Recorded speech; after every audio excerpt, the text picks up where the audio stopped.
Good morning, residents. Hi, my name is Peter Simmons. This morning I'm going to be taking you on a tour of Riccarton. We're going to be looking at housing intensification. And I'd like to ask you a question. Is housing intensification in its current form? Is it right? Or does it need to be changed? This story is actually quite personal. We're starting here at Centennial Avenue. The property that you see behind me, this is actually where I lived. I lived up until recently. I came here in 1980 as a boy, and I can still remember my father and I in the moving truck when we came across. A lot of things have changed. There were two houses here, as you can see.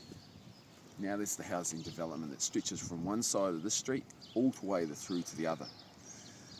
There used to be trees at the front, and there used to be trees just down the side here as well. I can remember them vividly.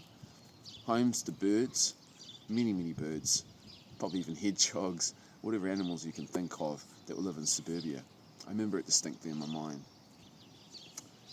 I also remember when they stripped the house, they actually found a whole lot of birds' nests in the wall next to my bedroom. Huge numbers that had built up probably over many years. So yeah, really important to me, nature. What they have now is a housing development that's going to put a lot of people who are probably in either maybe cramped housing, poorly conditioned housing, or maybe not even in a permanent house, into a real home.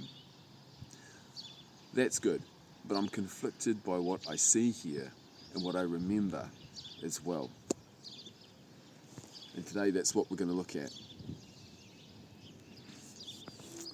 We're now standing in front of a friend's house. This is Anna's place. She's a farmer.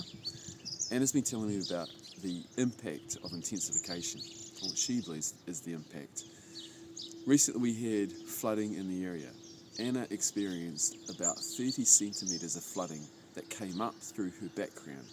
The drainage system, it couldn't cope. In her view, that is because more and more places have been built in Riccarton, and this infrastructure is not keeping up. That's one of her biggest concerns. What's been your experience? Do you agree?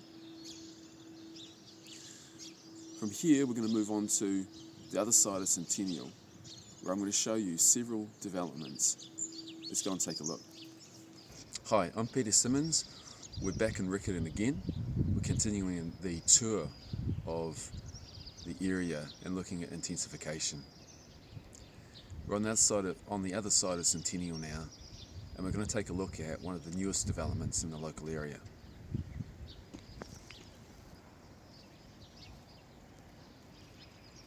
These are probably 8 box units that have been put into the area. 8 box units. What was, I think, 2 houses has been turned into 8 and running probably for many hundreds of thousands of dollars. Let's walk down the street because there's actually more to see in the local area. Hi, so let's take a closer look at a couple of developments that are happening in our local area. On my left, this house here is going to be demolished. I imagine all the trees that you see will also go with it.